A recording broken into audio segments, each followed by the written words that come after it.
ചാരപ്രവൃത്തിയിൽ അറസ്റ്റിലായ യൂട്യൂബർ ജ്യോതി മൽഹോത്ര കേരളത്തിലെത്തിയതായി കണ്ടെത്തൽ. जासूसी के आरोप में ज्योति मल्होत्रा पकड़ी गई है. പിന്നാലെ അറസ്റ്റിലായ പ്രമുഖയാണ് ബ്ലോഗറായ ജ്യോതി മൽഹോത്ര.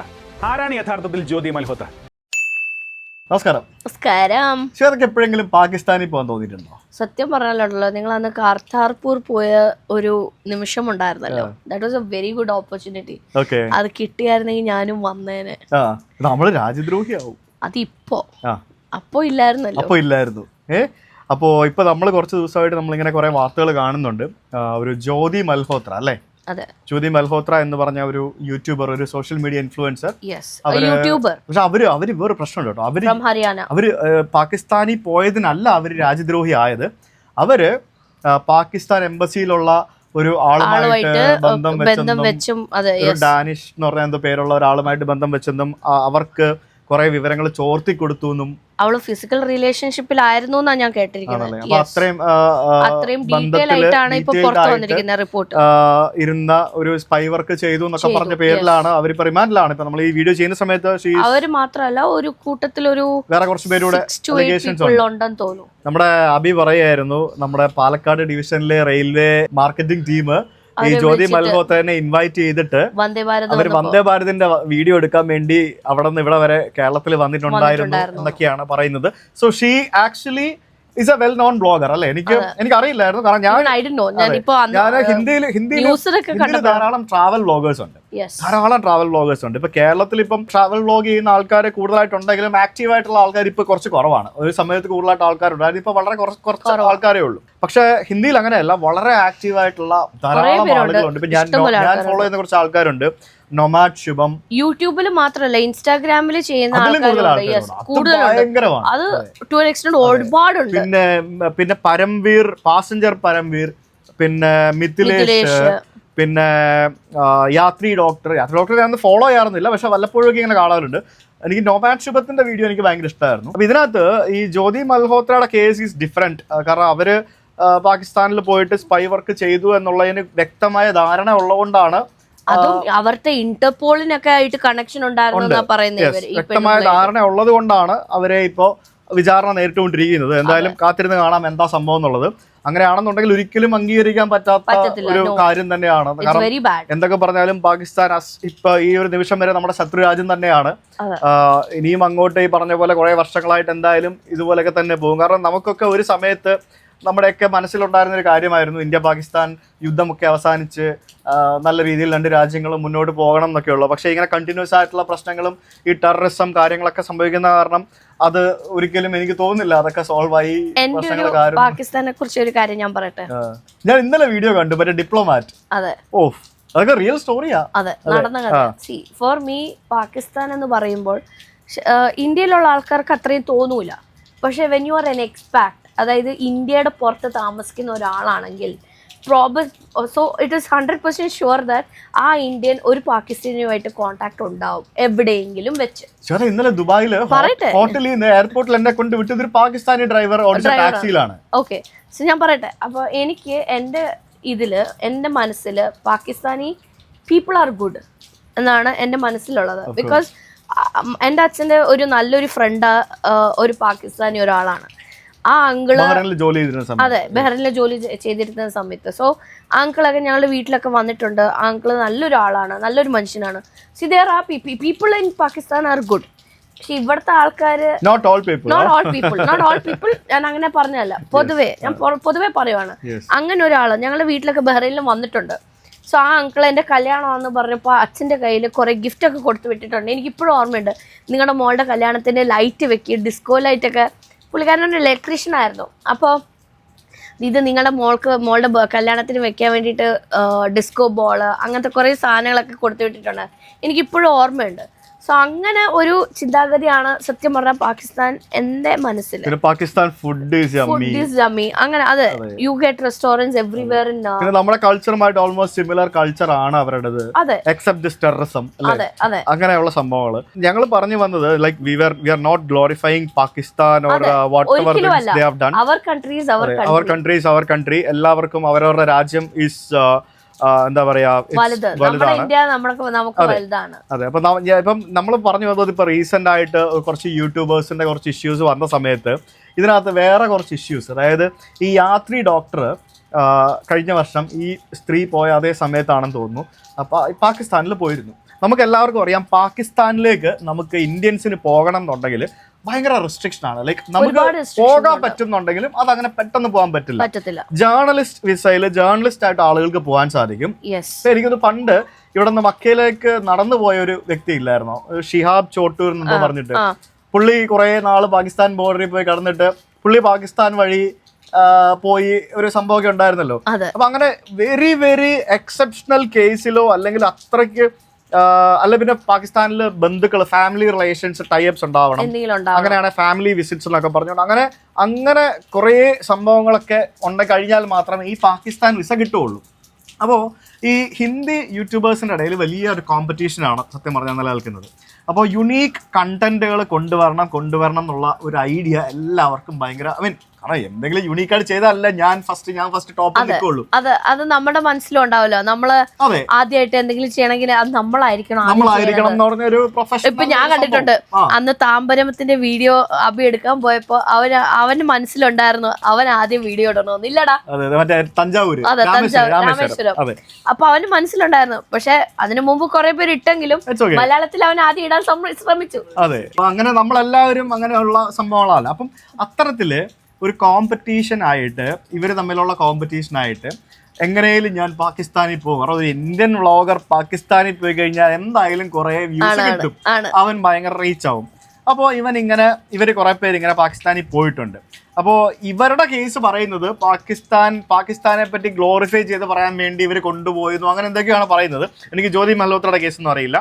യാത്രി ഡോക്ടർ ആ സമയത്ത് പോയിരുന്നു, അവൻ കുറെ വീഡിയോസ് ഇട്ടിരുന്നു. സ്വാഭാവികമായിട്ടും ഒരു ഇന്ത്യക്കാരൻ പാകിസ്ഥാനിലേക്ക് പോയി കഴിഞ്ഞാൽ, പ്രത്യേകിച്ച് ആ ഒരു രാജ്യത്ത് പോയിട്ട് അവിടുത്തെ വീഡിയോസ് എടുത്തിടുമ്പോഴത്തേക്കിനും കാര്യമായിട്ട് അവിടുത്തെ നെഗറ്റീവുകളൊന്നും പറയാനുള്ള സാധ്യതകൾ കുറവാണ്. എനിക്ക് തോന്നുന്നില്ല അങ്ങനെ പറയുമെന്ന്. ഇപ്പോൾ നമ്മൾ തന്നെ ഒരു രാജ്യത്ത് പോയി കഴിഞ്ഞാൽ മാക്സിമം അവിടുത്തെ നെഗറ്റീവ്സ് പറയാണ്ടിരിക്കാൻ ശ്രമിക്കാറുണ്ട്. പക്ഷെ എന്നാലും നമ്മൾ പറഞ്ഞു പോകും. നമ്മൾ മാക്സിമം പോസിറ്റീവുകളായിട്ട് പറയാൻ തന്നെയാണ് ആഗ്രഹിക്കുന്നത്. പക്ഷെ എന്നാലും ഇടയ്ക്കിടയ്ക്ക് പക്ക കാണുമ്പോഴത്തേക്കിനും പറഞ്ഞു പോകും. അത് സ്വാഭാവികമാണ്. അത് അല്ലാതെ തന്നെ നമ്മുടെ ഒരു ഇതാണ്. പിന്നെ ഈ പാകിസ്ഥാനിൽ പോയിട്ടുള്ള ഇന്ത്യൻ വ്ളോഗേഴ്സ് മാത്രമല്ല, മറ്റു പല ഇപ്പം മറ്റേ ഈയിടെ കഴിഞ്ഞ ദിവസം അവിടെ ട്രാപ്ഡ് ആയിട്ടുണ്ടായിരുന്നത് ആരായിരുന്നു പാകിസ്ഥാനിൽ? ഡ്രൂബിൻസ്കി ആണെന്ന് തോന്നുന്നു. അപ്പൊ ഇങ്ങനെയുള്ള പല ഫോറിൻ യൂട്യൂബേഴ്സിന്റെയും വീഡിയോസ് കാണുമ്പോഴത്തേക്കിനും പാകിസ്ഥാനിലെ ആളുകൾ ഭയങ്കര ഫ്രണ്ട്ലി ആണ്, അവർ ഭയങ്കര ട്രീറ്റ് ചെയ്യുന്നു. ഈവൻ ഇന്ത്യയിൽ തന്നെ ഒരു ഫോറിൻ യൂട്യൂബർ വന്നു കഴിഞ്ഞാൽ we also do the same no. അപ്പോൾ അങ്ങനെ ഭയങ്കര ട്രീറ്റ് ചെയ്യുന്നു. അപ്പോൾ അങ്ങനെയൊക്കെ ഉള്ളത് കാണുമ്പോഴത്തേക്കിനും നമുക്ക് എന്തെങ്കിലും നെഗറ്റീവ് ഉണ്ടെങ്കിൽ നമ്മളത് പറയാതിരിക്കും. ഈ പോകുന്ന പല യൂട്യൂബേഴ്സും അവിടെ എന്തെങ്കിലും തരത്തിലുള്ള ഒരു കണക്ഷൻ ഉണ്ടാക്കിയിട്ടായിരിക്കും പോകുന്നത്. ഞാനിപ്പോൾ പാകിസ്ഥാനിൽ പോവാണ്, അല്ലെങ്കിൽ എനിക്ക് ഏതെങ്കിലും ഒരു അറിയാത്ത ഇതേപോലത്തെ ഒരു കുറച്ച് സ്ട്രഗിൾ ചെയ്യേണ്ട ഒരു രാജ്യത്തേക്ക് പോവാണ്. ഞാൻ ആരെങ്കിലും അവിടെ സഹായിക്കാനായിട്ട് ഒരാളെ കണ്ടുപിടിച്ചിട്ടല്ലേ ഞാൻ പോവുള്ളൂ. പ്രത്യേകിച്ച് ഇപ്പൊ ജ്യോതി മൽഹോത്രനെ സംബന്ധിച്ച് എംബസിയിലെ തന്നെ ആളാണ് പുള്ളിക്കാരിയെ കൊണ്ടുപോയെന്ന് പറയുന്നു. അപ്പൊ യാത്രി ഡോക്ടർ പോയിട്ടുണ്ടെങ്കിൽ ആരെങ്കിലും അവിടെ കണക്ഷൻ ഉണ്ടാക്കിയിട്ടായിരിക്കും പോവുക. നമ്മളെ സംബന്ധിച്ച് പാകിസ്ഥാനിൽ ഒരു കണക്ഷൻ ഉണ്ടാക്കിയെടുക്കാൻ വലിയ പാടൊന്നുമില്ല. നമുക്ക് പല ആൾക്കാരും വിദേശത്ത് ജോലി ചെയ്യുന്ന ആൾക്കാർക്ക് അങ്ങോട്ടും ഇങ്ങോട്ടും പാകിസ്ഥാനി ഫ്രണ്ട്സ് ഉണ്ടാവും. അപ്പൊ എങ്ങനെയായാലും കണക്ഷൻ ഉണ്ടാക്കിയെടുക്കാൻ ആർക്കും ഒരുപാടുള്ള കാര്യമല്ല. അപ്പം ഒരാള് എങ്ങനെയാലും എനിക്ക് ഗവൺമെന്റിൽ നിന്ന് വിസ കിട്ടുന്നു, ഞാൻ അവിടെ പോകുന്നു. അപ്പോൾ എന്നെ കൊണ്ട് നടക്കാനായിട്ട് അവിടെ ഇവിടെയും കൊണ്ട് കാണിക്കാനും മറ്റൊക്കെ ആയിട്ട് ഒരാളുണ്ടാവും. അങ്ങനെയുള്ള ഒരാൾ കൊണ്ടുപോകുമ്പോഴത്തേക്കിനും സ്വാഭാവികമായിട്ടും അയാൾ നമ്മളെ നല്ല സ്ഥലങ്ങളിലേക്ക് കൊണ്ടുപോകുള്ളൂ. അയാൾ കൂടെ ഉള്ളതുകൊണ്ട്, ഒരു ലോക്കൽ കൂടെ ഉള്ളതുകൊണ്ട് നല്ല അനുഭവങ്ങളെ നമുക്ക് ഉണ്ടാവുള്ളൂ. മോശം അനുഭവങ്ങൾ ഉണ്ടാകാൻ സാധ്യതയില്ല. അപ്പൊ നെഗറ്റീവ് പറയാനായിട്ടൊന്നും കിട്ടത്തുമില്ല. ഇപ്പൊ ഞാൻ മൊറോക്കോയിൽ പോകുന്നു, സുനീർ ഭായിയുടെ കൂടെ ആയിരിക്കും ഫുൾ ടൈം ഇറങ്ങുന്നത്. എനിക്ക് മൊറോക്കോയിൽ എന്തെങ്കിലും നെഗറ്റീവ് അനുഭവം കിട്ടുമോ? ഇനി അഥവാ കിട്ടിയാലും സുനീർ ഭായ് ഇല്ലാത്ത സമയത്താണ് ഞങ്ങൾ ഹോട്ടലിൽ കച്ചറ ഉണ്ടാക്കിയത്. മനസ്സിലായില്ലേ? എനിക്ക് ഓർമ്മയുണ്ട്. അപ്പോ സുനീർ ഭായ് എന്റെ കൂടെ ഉള്ളത് കൊണ്ട് തന്നെ ഞാൻ മാക്സിമം അവിടെ എന്തെങ്കിലും നെഗറ്റീവ് ഉണ്ടായാലും സുനീർ ഭായിയെ ഓർത്ത് ഞാൻ അത് ഒഴിവാക്കാൻ ശ്രമിക്കും. അപ്പൊ അതുകൊണ്ടായിരിക്കാം ഈ യാത്രി ഡോക്ടർ അടക്കം പല യൂട്യൂബേഴ്സും അവിടെ നിന്ന് നെഗറ്റീവ്സ് ഒന്നും കാണിക്കാതിരുന്നത്, അല്ലെങ്കിൽ പർപ്പസ്ഫുള്ളി കാണിക്കാതിരുന്നതായിരിക്കാം. ഈ എന്തൊരു പുള്ളിക്കാരി പേര് ജ്യോതിനെ പിടിച്ച സമയം മുതല് യാത്രി ഡോക്ടർ അടക്കമുള്ള ഇതേപോലെയുള്ള നിരീക്ഷണത്തിലല്ല, അവരെ നിരീക്ഷണത്തിലായിട്ടില്ല, അവർക്ക് ഇതുവരെ എൻക്വയറി വന്നിട്ടില്ല. ആളുകള് ഇവനെയും ഇതുപോലുള്ള പല ആൾക്കാരെയും തീവ്രവാദികളാക്കി മുദ്രകുത്തി. അതായത് അന്ന് പാകിസ്ഥാനിൽ പോയപ്പോ പ്രൈസ് ചെയ്ത് കമന്റ് ഇട്ട ആളുകളൊക്കെ ഇന്നൊരു സംഭവം വന്നപ്പം തിരിച്ചു കുത്തി. അങ്ങനെ മനസ്സിലായോ? ഇപ്പോ ഞാന് ക്യൂബയില് പോയില്ലേ ഏതാനും വർഷങ്ങൾക്ക് മുമ്പ്. അതെങ്ങനെ ഞാൻ പോയത്, ക്യൂബൻ ഗവൺമെന്റ് അവരുടെ ടൂറിസം പ്രൊമോട്ട് ചെയ്യുന്നതിന്റെ ഭാഗമായിട്ട് ഇവിടെ ഒരു ഹോട്ടൽ ഗ്രൂപ്പുമായിട്ട് ചേർന്ന് ഇവിടെയുള്ള ഇന്ത്യയിൽ നിന്നുള്ള ജേർണലിസ്റ്റുകൾ, പിന്നെ യൂട്യൂബേഴ്സ്, ഇൻഫ്ലുവൻസേഴ്സ് ആയിട്ടുള്ള 10-40 പേരെ അവരുടെ ചെലവിലാണ് നമ്മളെ അവിടേക്ക് കൊണ്ടുപോകുന്നത്. അതും ജേർണലിസ്റ്റ് വിസയിലാണ് ഞാൻ പോകുന്നത്. നാളെ ക്യൂബയുമായിട്ടൊരു പ്രശ്നം ഉണ്ടായി കഴിഞ്ഞാൽ ഞാൻ അവിടെ പോയി പ്രൈസ് ചെയ്ത് പറഞ്ഞ അല്ലെങ്കിൽ പൊക്കി പറഞ്ഞ ക്യൂബ ഞാനൊരു ഇതായി മാറില്ലേ? അപ്പൊ അങ്ങനെ സംഭവിച്ച ഒരു സംഭവമായിരിക്കും യാത്രി ഡോക്ടറുടെ ഇൻസിഡന്റ് എന്നാണ് എനിക്ക് മനസ്സിലാക്കാൻ സാധിക്കുന്നത്. കാരണം യാത്രി ഡോക്ടറെ സപ്പോർട്ട് ചെയ്തുകൊണ്ട് ഈ നൊമാഡ് ശുഭവും മറ്റു പല ട്രാവൽ വ്ളോഗേഴ്സും വന്നിരുന്നതായിട്ട് ഞാൻ കാണാനിടയായി. എനിക്ക് ഇവരാരും പേഴ്സണലി അറിയില്ല, ഞാൻ ഇവരാരെയും സപ്പോർട്ട് ചെയ്യുക ഒന്നും പറയുന്നതല്ല. ഞാൻ എൻ്റെ ഒരു കാഴ്ചപ്പാടിൽ ഞാൻ കണ്ട കാര്യം പറയുകയാണ്.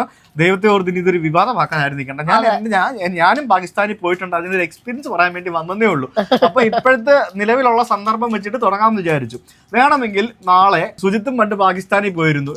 സുജിത്തും ഞാനും ബൈചേട്ടനും കൂടെ പോയത്. അപ്പൊ അവരെയും നമ്മുടെ കരിമ്പട്ടികയിൽ ഉൾപ്പെടുത്തണം എന്നൊക്കെ പറഞ്ഞുകൊണ്ട് വേണമെങ്കിൽ ഉറപ്പായിട്ടും എൻക്വയറി വരാം. അപ്പോൾ എൻക്വയറി വന്നിട്ടുണ്ടോ ഇല്ല എന്നുള്ളതൊക്കെ പറയുന്നതിന് മുമ്പായിട്ട് ഞാൻ പാകിസ്ഥാനിൽ പോയ കഥ പറയാം. 2020 ഫെബ്രുവരിയിലാണ് ഞാൻ പാകിസ്ഥാനിലേക്ക് പോകുന്നത്. നമുക്ക് ഇന്ത്യക്കാർക്ക് വളരെ എളുപ്പത്തിൽ പാകിസ്ഥാനിൽ പോകാൻ പറ്റുന്ന ഒരൊറ്റ സ്ഥലമേ ഉള്ളൂ, കർത്താർപൂർ കോറിഡോർ എന്ന് പറയുന്ന സ്ഥലം. അത് ശരിക്കും സത്യം പറഞ്ഞാൽ പിൽഗ്രിമേജ് ആണ്. അതായത് നമ്മൾ പോകുന്നത് തീർത്ഥാടനത്തിന്റെ ഭാഗമായിട്ടുള്ള ഒരു സ്ഥലത്താണ്. അവിടെ പോകാനായിട്ട് വേറെ പ്രത്യേകിച്ച് വള്ളിയൊന്നും ഇല്ലെന്ന് ചോദിച്ചു കഴിഞ്ഞാൽ വള്ളിയുണ്ട്, കുറേ വള്ളിയുണ്ട്. അതിനെപ്പറ്റി ഞാൻ പറയാം. അതിന് മുമ്പായിട്ട് നിലവിൽ ഇപ്പോൾ ഈ ഇന്ത്യ പാകിസ്ഥാൻ ടെൻഷൻ ഉണ്ടായ സമയത്ത് കർത്താർപൂർ കോറിഡോർ ക്ലോസ് ചെയ്യുകയും ഏതാനും ദിവസങ്ങൾക്കുള്ളിൽ അത് ഓപ്പൺ ചെയ്യുകയും ചെയ്യും എന്നുള്ളത് നിങ്ങൾ മനസ്സിലാക്കുക. കാരണം ഞാൻ ഇന്നലെ ന്യൂസ് നോക്കിയപ്പോൾ കണ്ടു, government is planning to reopen Kartarpur corridor എന്ന്. അപ്പൊ ഇത്രയും ടെൻഷൻസ് ഉണ്ടായിരിക്കുന്ന സമയത്തും ആ ഒരു തീർത്ഥാടന കേന്ദ്രമായതുകൊണ്ട്, അതായത് നമ്മൾ സാധാരണ കാണുന്ന പോലത്തെ ഒരു പാകിസ്ഥാൻ ബോർഡർ അല്ല ഈ കർത്താർപൂർ കോറിഡോർ എന്ന് പറയുന്നത്. അത് നമുക്ക് അതിനെപ്പറ്റി ഞാൻ പറയാം, അതെന്താ സംഭവം എന്നുള്ളത് ഞാൻ പറയാം. അപ്പോൾ 2020 ഫെബ്രുവരിയിൽ ഞാനും ബൈജു ചേട്ടനും കൂടെ, ബൈജു നായർ അദ്ദേഹം കൂടെയാണ് ഞങ്ങൾ കർത്താർപൂർ കോറിഡോർ കാണാൻ വേണ്ടി പോകുന്നത്. കാരണം നമുക്ക് സ്വാധീനിക്കാൻ ആരെ അറിയാത്തത് കൊണ്ടും നമ്മളൊരു ചാരപ്രവർത്തനം നടത്താൻ ഉള്ള അല്ലാത്തത് കൊണ്ടും നമുക്ക് പാകിസ്ഥാൻ എന്ന് പറഞ്ഞ ഒരു രാജ്യത്ത് കാല് കുത്തണമെന്നുണ്ടെങ്കിൽ നമുക്ക് ആകെ ചെയ്യാൻ പറ്റുന്ന ഒരു കാര്യം ഇതാണ്, കർത്താർപൂർ കോറിഡോർ. നമുക്ക് വിസ ഒന്നുമില്ലാതെ നമുക്ക് പോകാൻ പറ്റുന്ന, പാകിസ്ഥാനിൽ പോകാൻ പറ്റുന്ന ഒരു സ്ഥലം. ധാരാളം യൂട്യൂബേഴ്സ്, മലയാളികളടക്കം ധാരാളം യൂട്യൂബേഴ്സ് അവിടെ പോയിട്ടുണ്ട്, ഹിന്ദിക്കാർ പോയിട്ടുണ്ട്. അവിടെ പോകാത്തവരായിട്ട് ആരുമില്ല എന്ന് തന്നെ വേണം പറയണം. അത്രയും കോമൺ ആയിട്ടുള്ള, അങ്ങനെ അത്രയും കോമൺ ആയിട്ടുള്ള ഒരു പ്ലേസ് ആണ്. നമ്മുടെ ഈ സിഖ് മതമില്ലേ, സിഖ് മതത്തിന്റെ സ്ഥാപകൻ എന്ന് പറയുന്നത് ഗുരു നാനാക്ക് ആണ്, അറിയത്തില്ലേ? അപ്പൊ ഈ ഗുരു നാനാക്ക് എന്ന് പറയുന്ന ആ സിഖ് മത സ്ഥാപകൻ അദ്ദേഹത്തിന്റെ ജീവിതത്തിന്റെ അവസാനത്തെ 18 വർഷം ചെലവഴിച്ചത് ഈ കർത്താർപൂർ എന്ന് പറയുന്ന സ്ഥലത്താണ്. അദ്ദേഹം അവിടെ വെച്ചിട്ടാണ് മരണപ്പെട്ടത്. അപ്പൊ ഈ സിഖ് മതത്തിന്റെ സ്ഥാപകനായിട്ടുള്ള ഗുരു നാനാക്ക് ദേവ്ജിയുടെ ഒരു പിൽഗ്രിമും സെന്ററും അതേപോലെ തന്നെ അദ്ദേഹത്തിന്റെ ഖബറിടവും കൂടിയാണ് ഈ പറഞ്ഞ കർത്താർപൂർ കോറിഡോർ. അപ്പോ പണ്ട് ഈ ഒരു കർത്താർപൂർ കോറിഡോർ കാണാൻ പോകാനായിട്ട് നമ്മുടെ ഇന്ത്യൻസിന് അനുമതിയില്ലായിരുന്നു. അപ്പോൾ നമ്മൾ എന്താ ചെയ്തിരുന്നെന്ന് പറഞ്ഞാൽ ഈ പഞ്ചാബികളുടെ, കാരണം അത് പാകിസ്ഥാന്റെ പഞ്ചാബ് പ്രോവിൻസ് ആണ്, നമ്മുടെ പഞ്ചാബ് പ്രോവിൻസ് ആണ്. ഈ പഞ്ചാബികളുടെ അവരുടെ സിഖ് മതം എന്ന് പറഞ്ഞാൽ അവരുടെ ഒരു മെയിൻ സംഭവമല്ലേ ഇത്. അപ്പൊ അവരുടെ ഇത് അവർക്ക് ഭയങ്കര ഒരു പുണ്യ സ്ഥലമാണ്, വിശ്വാസമുണ്ട്. അപ്പോൾ ഈ കർത്താർപൂറിന്റെ, അതായത് നമുക്ക് ഇന്ത്യൻ ബോർഡറിൽ നിന്ന് ഒരു 5 കിലോമീറ്റർ മാറിയാണ് ഈ സ്ഥലം ഇരിക്കുന്നത്. അപ്പൊ ഇതിന്റെ ബോർഡറിൽ പോയിട്ട് ആൾക്കാർ ബൈനോക്കുലറൊക്കെ വെച്ച് നോക്കിയാണ് അവർ ആ ഒരു ഗുരുദ്വാരയൊക്കെ നോക്കിയിരുന്നതും കണ്ട് ബൈനോക്കുലറിൽ നോക്കി പ്രാർത്ഥിച്ചിരുന്നതും അങ്ങനെയൊക്കെയാണ് ഇവിടെ ഈ ഒരു സംഭവം നടന്നിരുന്നത്. 2018, അതായത് ഞാൻ 2020 പോകുന്നത്. 2018 ഈ ഗുരു നാനാക്ക് ദേവ്ജിയുടെ 550ാമത് വാർഷികം, അതായത് 550ാമത്തെ ബർത്ത് ആനിവേഴ്സറിയോടനുബന്ധിച്ചാണ് സത്യം പറഞ്ഞാൽ ഇത്തരത്തില് ഇത് അതായത് ഇന്ത്യയിലുള്ള ആളുകൾക്കും കൂടെ പോയി സന്ദർശിക്കാവുന്ന സ്ഥലമാക്കണം എന്നുള്ള തീരുമാനം എടുക്കുന്നത്. ഈ തീരുമാനം എടുക്കുന്ന ആരാന്നറിയോ? ഈ തീരുമാനം എടുക്കുന്നത് 2 രാജ്യങ്ങളുടെയും പ്രധാനമന്ത്രിമാർ ചേർന്നാണ്. അന്ന് നമ്മളുടെ പ്രധാനമന്ത്രി നരേന്ദ്രമോദിജിയും അവരുടെ പ്രധാനമന്ത്രി ഇമ്രാൻഖാനുമായിരുന്നു. നമ്മുടെ ക്രിക്കറ്ററല്ലേ, ഇമ്രാൻഖാനും നരേന്ദ്രമോദിയും കൂടിയാണ് ഈ ഒരു ഡിസിഷൻ എടുക്കുന്നത്. അപ്പൊ ഈ ഡിസിഷൻ എടുത്തതിന് ശേഷം ഈ 2 രാജ്യങ്ങളിലെ തമ്മിലുള്ള ആളുകൾക്ക്, നമുക്ക് മാത്രം അങ്ങോട്ട് പോകാൻ പറ്റുള്ളൂ, അവർക്ക് ഇങ്ങോട്ട് വരാൻ പറ്റില്ല. കാരണം നമുക്കാണല്ലോ അങ്ങോട്ട് പോകേണ്ടത്. നമുക്ക് പോയി വരാനും മറ്റുമായിട്ടുള്ള ഫെസിലിറ്റേഷൻ സൗകര്യങ്ങൾ റെഡിയാക്കിയത് 2 രാജ്യങ്ങളും കൂടെ ചേർന്നാണ്. അതായത് അവിടെ ഭയങ്കര വലിയ ഇൻഫ്രാസ്ട്രക്ചർ ആണ് ഉണ്ടാക്കി വെച്ചിരിക്കുന്നത്. നമ്മുടെ നാട്ടിലും ഭയങ്കര വലിയ ഇൻഫ്രാസ്ട്രക്ചർ ആണ് ഉണ്ടാക്കി വെച്ചിരിക്കുന്നത്. അപ്പോൾ ഇവിടെ പോകാനായിട്ട് നമുക്ക് എനിക്ക് തോന്നുന്നു സിഖുകാർക്ക് പാസ്പോർട്ട് ഒന്നും ഇല്ലാതെ തന്നെ ID കാർഡ് വെച്ചിട്ട് ഒരു പെർമിറ്റ് അപ്ലൈ ചെയ്ത് കിട്ടി അവർക്ക് പോകാൻ പറ്റും. പക്ഷേ ഈ സിഖ് മതത്തിൽപ്പെട്ട അല്ലാത്ത ആൾക്കാർക്കും അവിടെ പോകാൻ പറ്റും. അപ്പോ ചിലക്ക് ഓർമ്മയുണ്ടോന്ന് അറിയില്ല, നമ്മുടെ എത്ര പോലീസുകാരാ വന്നതല്ലേ. അപ്പൊ ഇതൊരു 3-4 പ്രാവശ്യമായിട്ടാണ് അവര് വന്നത്. അതെ, പിന്നെ ഫോണും ചെയ്തു. അതെ, അതായത് നമ്മൾ ആദ്യം ഇവരുടെ വെബ്സൈറ്റിൽ കയറി അപ്ലൈ ചെയ്യണം. കർത്താർപൂർ കോറിഡോറിന്റെ ഒരു വെബ്സൈറ്റ് ഉണ്ട്, നമ്മുടെ ഡീറ്റെയിൽസ് എല്ലാം കൂടെ അപ്ലൈ ചെയ്യണം. ആദ്യം നമ്മളെ ലോക്കൽ പോലീസ് സ്റ്റേഷനിൽ നിന്ന് വിളിക്കും. എന്നിട്ട് നമ്മളെ പറ്റി കുറച്ച് കാര്യങ്ങളൊക്കെ അന്വേഷിക്കും. അവർ നമ്മളെ പറ്റി നമ്മളെ പറ്റി നല്ല രീതിയിൽ തന്നെ അന്വേഷിക്കും. അതിനുശേഷം നമ്മുടെ ഇന്റലിജൻസിന്റെ ആൾക്കാർ വീട്ടിൽ വരും. അതും ചെറിയ ഓഫീസർ ഒന്നുമല്ല, അത്യാവശ്യം നല്ല വലിയ ഓഫീസർ ആയിരിക്കും വരുന്നത്. എന്നിട്ട് എന്തിനാ പാകിസ്ഥാനിൽ പോകുന്നേ, എന്തിനാ പോകണ്ടേ എന്നൊക്കെ അപ്പം നമ്മുടെ കംപ്ലീറ്റ് ഡീറ്റെയിൽസ് മരിച്ച് അല്ലെങ്കിൽ പഠിച്ചിട്ടായിരിക്കും ഇവര് വീട്ടിൽ വരുന്നത്. നമ്മൾ ജനിച്ചപ്പോൾ പോലുള്ള നമ്മുടെ ഹിസ്റ്ററിയും ബയോഡേറ്റയും നമ്മുടെ ട്രാവൽ ഹിസ്റ്ററി എല്ലാം എടുത്തിട്ടായിരിക്കും വീട്ടിൽ വരുന്നത്. എന്നിട്ട് നമ്മളോട് കാര്യങ്ങളൊക്കെ ചോദിച്ച് മനസ്സിലാക്കി നമ്മുടെ ഡീറ്റെയിൽസ് എല്ലാം എഴുതി ഇവരിത് പറഞ്ഞ് അയക്കും. അതിനുശേഷം സ്പെഷ്യൽ ബ്രാഞ്ചിൽ നിന്നുള്ള ആൾക്കാർ വരും. അങ്ങനെ ഇവരൊക്കെ വരാൻ ഭയങ്കര ഫ്രണ്ട്ലി ആണ്. അപ്പൊ ഇവരും വന്നിട്ട് സെയിം ക്വസ്റ്റ്യൻസ് ഒക്കെ റിപ്പീറ്റ് ചെയ്യും. അങ്ങനെ ഈ 3 ഡിപ്പാർട്ട്മെന്റുകള് ഒരേ ആൻസർ ആണോ പറയാൻ നോക്കിയിട്ടാണ്. ഇവരെല്ലാവരും ഇവരുടേതായിട്ടുള്ള രീതിയിലുള്ള എൻക്വയറി എല്ലാം കഴിഞ്ഞിട്ടാണ് നമുക്ക് ഇതിന്റെ അപ്രൂവൽ എന്ന് പറഞ്ഞ സംഭവം കിട്ടുന്നത്. അപ്പൊ ഈ അപ്രൂവൽ കിട്ടിക്കഴിഞ്ഞാൽ ഇത്ര ദിവസത്തിനുള്ളിൽ നമ്മൾ പോയിരിക്കണം. അങ്ങനെ അപ്രൂവൽ കിട്ടുന്നു. അപ്രൂവൽ ഓൺലൈനായിട്ട് നമ്മളൊരു പേപ്പർ പ്രിന്റ് ഔട്ട് എടുക്കണം, ഒരു പെർമിറ്റ് പോലത്തെ ഒരു സാധനം. അതും പാസ്പോർട്ടുമായിട്ട് വേണം നമ്മൾ ഈ കർത്താർപൂർ എന്ന് പറഞ്ഞ സ്ഥലത്തേക്ക് പോകാനായിട്ട്. അപ്പൊ അന്ന് ഞാൻ ഇവിടെ നിന്ന് ഡൽഹി പോയിട്ട് ഡൽഹിയിൽ നിന്ന് ഞങ്ങൾ ബൈജുണ്ണൊക്കെ ആയിട്ട് ഞങ്ങൾ വണ്ടി ഓടിച്ചിട്ടാണ് നമ്മൾ ഈ കർത്താർപൂർ കോറിഡോറിൽ അവിടേക്ക് പോകുന്നത്. നിയറസ്റ്റ് എയർപോർട്ട് അമൃത്സർ എയർപോർട്ടാണ്. അപ്പൊ ഈ കർത്താർപൂർ കോറിഡോർ പോകുന്ന ആൾക്കാർക്ക് ട്രെയിനൊക്കെ ഉണ്ട്, നിയർ ബൈ അതിനടുത്ത് വരെ പോകുന്ന ട്രെയിനുകളൊക്കെ ഉണ്ട്.